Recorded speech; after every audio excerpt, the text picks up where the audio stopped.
aí vem uma outra questão. E o que é a verdade? Né? Ou, afinal de contas, o que é a verdade? Outra questão, o que é o justo e o que é o injusto?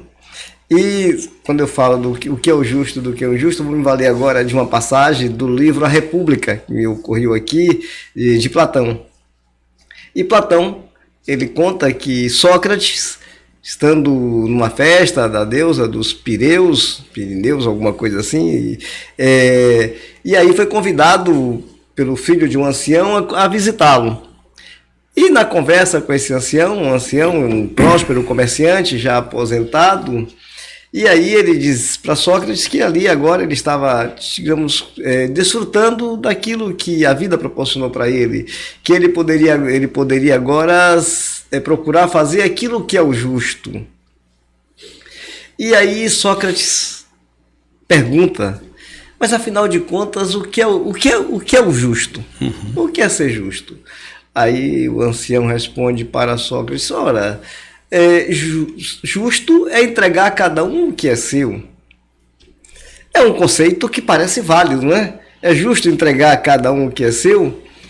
Aí Sócrates então provoca.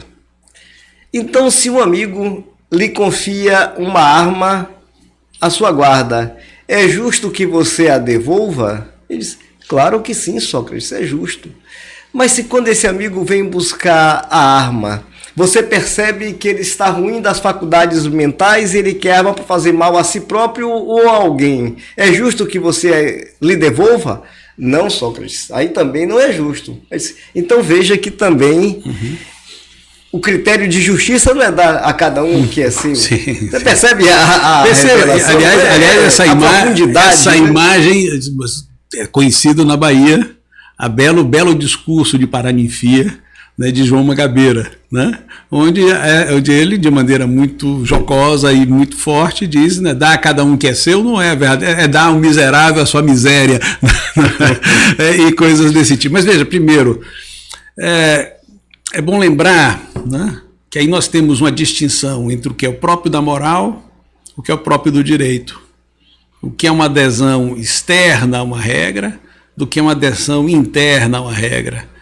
Aí nós temos um território em que você pode, em certa medida, imaginar que é necessário que você, no seu gesto, agindo, o homem seria então ser normativo.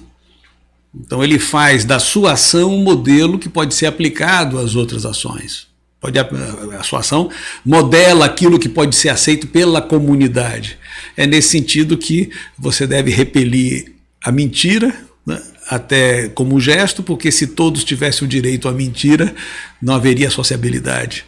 Você, de certa medida, teria que ter normas que possam ser determinadas como fundamentais para a coesão coletiva. Talvez uma chave para a resposta a isso é que esse pacto não é uma decisão individual nem abstrato. Ele precisa ser pactuado coletivamente. Em que condições? Vou dar um exemplo mais duro. Em que condições é tolerável a morte voluntária? Para pegar um tema mais forte. Nós sabemos que nós temos a obrigação de proteger as pessoas do suicídio. Mas será que essa regra se aplica universalmente? Será que a eutanásia ela é condenável em todos os contextos? Você veja como uma regra geral, né, que nos levaria a repugnar o suicídio, a fazer com que a igreja recuse a extrema-unção a um suicida, de repente pode ter uma medida humana que matiza isso. Ou seja, a decisão sobre o que é justo, o que é injusto, leva, por analogia, a tentar também pensar o que é a verdade. Nós temos critérios para isso. O fato de que há muita interpretação que pode poluir aquilo que nós chamaríamos de verdade ou de evidência, não nos leva, entretanto, a embaçar o território, a perder a visão e dizer que a mentira é equivalente à verdade. Digamos assim, nós temos uma tarefa coletiva para construir o verdadeiro. O verdadeiro não é um dado que você encontra na praia como se fosse uma concha, né? É algo que você constrói coletivamente e assente na sua verdade, e esse assentimento é um assentimento conjunto. Por exemplo, mostrar as evidências que levam a saber se uma droga deve ser aplicada ou não ser aplicada, não é uma questão de interpretação. Né? Quando se tem a aplicação de uma vacina ou não uma vacina, não é uma mera questão de interpretação. Existem bases muito precisas para saber se é dever do Estado fornecer vacina e se foi ou não criminosa uma atitude que recusou vacina por alguma razão a populações no período de pandemia. Há uma certa objetividade no juízo a ser feito. E não apenas, senão a gente vai entrar num território, é tudo interpretação. Então eu tenho direito à minha verdade, fique com a sua e eu fico com a minha. Só que o espaço público é exatamente o lugar onde nós somos capazes de decidir o sentido preciso de certas noções, e isso se traduz em medidas do que é a vida. Isso não é uma abstração. Isso é algo a ser decidido com normativas muito precisas, com o amparo da ciência e não apenas com o amparo de declarações de fé, digamos assim. Mas, professor, vamos lá. Só para ir aqui explorando o seu conhecimento, esse vasto conhecimento que o senhor tem, e esse papo aqui filosófico, se eu colocar duas proposições, tá? A primeira proposição é: não há cura para a AIDS. A segunda proposição é: a ciência ainda não conhece um meio de cura da AIDS. Sim. Qual dessas duas proposições seria a mais válida? Evidente é aquela que está mais em conformidade com os dados disponíveis. Né? Então, se você tivesse um relato preciso de cura, você poderia dizer que a proposição não há cura para a AIDS é falsa. Se você não tem esse relato de cura, você pode dizer que a verdade está no caminho dessa procura. Então, nos dois casos, há bases objetivas para julgar. Só lembre de uma coisa, né? Às vezes nós confiamos muito na razão, e eu vou lhe contar uma historinha simples a esse respeito. É que a razão, ela própria, não pode sair do jogo na determinação do que é sensato e do que não é sensato. Imagine que você tem a promessa de casar com uma princesa e ter toda a fortuna do mundo. Estou lhe prometendo. Né? E essa promessa é dada pela seguinte condição: né? Um rei, né, que sempre diz a verdade estritamente, declara para você que diante de algumas portas, 1, 2, 3, 4, há um tigre surpresa. E se você matar esse tigre surpresa, você terá então a mão da princesa e todas as riquezas do mundo. Aí você, usando a lógica, olha só, pensa aqui, poxa vida, se eu abrir a porta 1, a 2 e a 3 e não tiver um tigre, ele vai estar na 4. Então não vai ser surpresa. Logo, o tigre não pode estar na porta 4.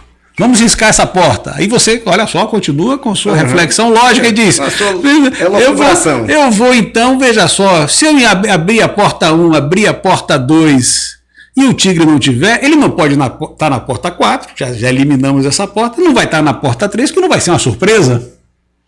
Então vamos eliminar a porta 3 também. Eu vou abrir a primeira porta, o tigre não está. Você está tudo loucubrando, a razão operando como se fosse o território da racionalidade, né? Interferindo no seu juízo, a razão interferindo, a lógica interferindo no seu juízo.